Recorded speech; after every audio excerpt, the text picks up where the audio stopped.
Welcome to Cooking with Bobby Joe. Today I have a really good treat for you. I am making a chocolate chip skillet cookie, but I'm going to be making it with sugar alternatives so it isn't jam-packed with all that sugar. So for the ingredients, we need 2 cups of all-purpose flour, and I also already have a half a teaspoon of baking soda and a half a teaspoon of salt mixed into the flour. I have a little extra flour set aside just in case I need it when I'm mixing the dough. 1 teaspoon of vanilla, 1 large egg, and 1 egg yolk. You're going to need 1 cup of swerve brown sugar, 1.5 cups of chocolate chips. I'm using Lily's, but you can use any kind of sugar-free chocolate chip or reduced sugar chocolate chip that you want. A half a cup of allulose baking blend, and 1.5 sticks of melted butter. You want to start by preheating the oven to 325 degrees. In a mixing bowl, you want to add the melted butter, the allulose baking blend, and the swerve brown sugar. Now you can use a different sugar alternative if you prefer.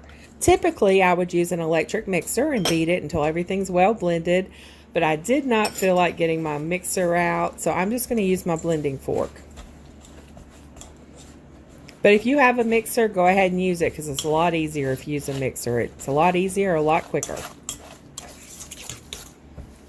Okay, once that's mixed, you want to add the egg yolk, and mix all that together. Next, stir in the flour mixture, which has the baking soda and salt already mixed in, and just do that a little at a time.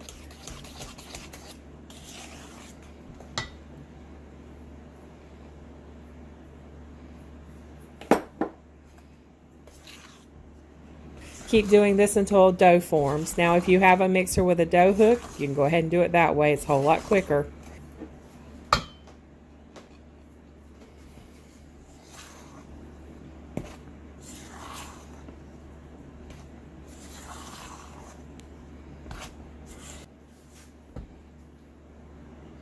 Now I'm going to use my hands to mix this together better.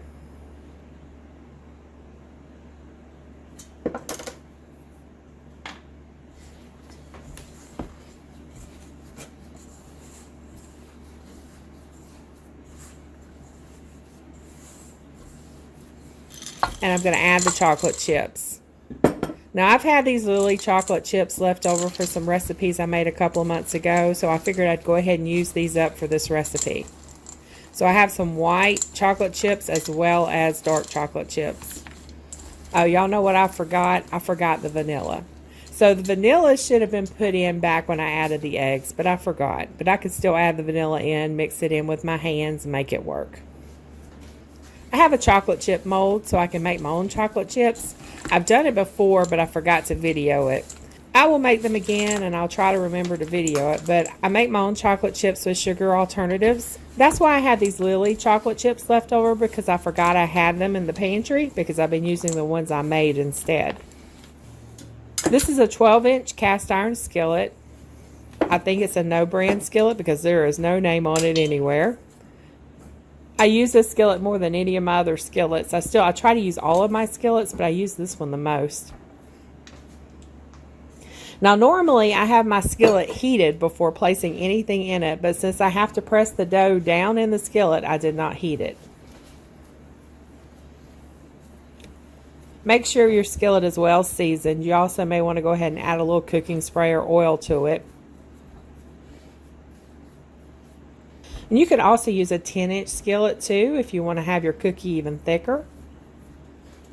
There may have been enough dough here for me to make a thinner cookie in my 14-inch skillet. My 14-inch skillet is very big, so it would be kind of difficult to take it over to the parents' house. This cookie is for my mother-in-law's birthday. I was trying to think of the best cake to bake her, but she always asked me to bake her chocolate chip cookies, so I figured a giant chocolate chip cookie was a great idea instead of a cake. Okay, I think that's good enough. Now I'm going to stick it in the oven for about 30 minutes. I will check on it at about 25 minutes, but with my oven, I know it usually takes about 30 minutes.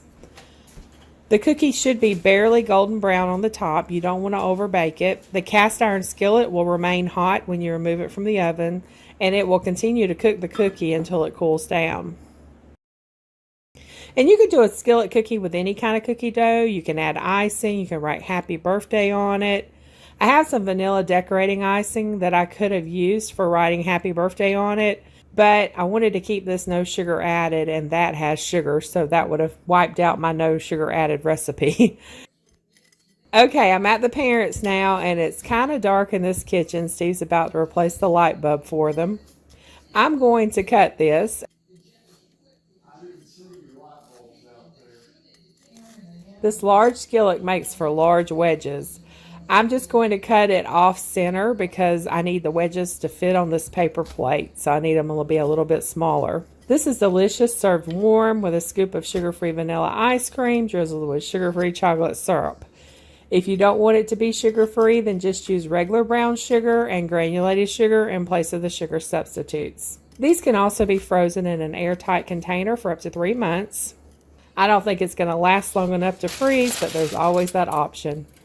Everyone enjoyed this cookie, and they are still enjoying it. And I have not mentioned that it's sugar-free to anybody except for Steve. Thanks so much for watching. Don't forget to subscribe for more do-it-yourself projects, bird videos, gardening, and drool-worthy human and doggy treats. Y'all have a very blessed day.